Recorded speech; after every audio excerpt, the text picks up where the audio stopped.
Today, Trump announced that he would be renaming the Gulf of Mexico to the Gulf of America, which is a very bold statement that may hint at his negotiating strategy for international trade. He's also discussed the importance of focusing on tariffs, immigration, and taxes.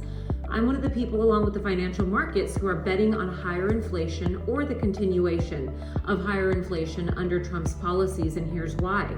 Specifically relating to tariffs, he has suggested that he will be applying 25% tariffs on Mexico and Canada until they can address fentanyl, trafficking, and undocumented migration.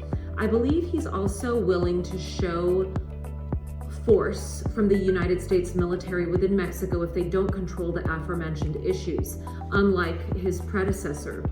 He's discussed also adding 10% additional tariffs on Chinese imports, stacking on already substantial duties.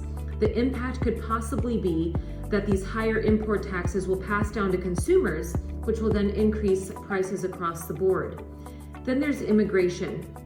He plans to deport about 13 million undocumented immigrants within his term, targeting 1 million per year per J.D. Vance. Key sectors already struggling in our country are farms, where undocumented workers make up about 50% of the workforce, yet there's still a 21% labor shortfall, and construction, where 23% of workers are undocumented with a shortage of 500,000 to 1 million workers. The consequences of removing that potential labor is that it'll lead to supply shocks, which will then raise wages and ultimately raise inflation. Then there's taxes.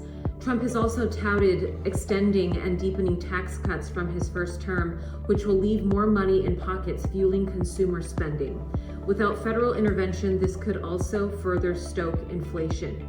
If you look at the US dollar index, it's up about 22% over 4 years and 9% since September, boosted, I believe, by a lot of this tariff commentary. The long-term risk is that deficits averaging 6.3% of GDP over the next decade could really erode confidence in the US dollar. The only winners in that scenario would be Bitcoin and gold. We'll see that the Fed really faces a precarious balancing act between inflation and employment. Rising unemployment may force rate cuts even as inflation risks still loom. It's going to be a delicate gamble for the $29 trillion US economy. From tariffs to taxes, immigration, deficits, and now the Gulf of America, Trump's policies signal a return to bold economic strategies.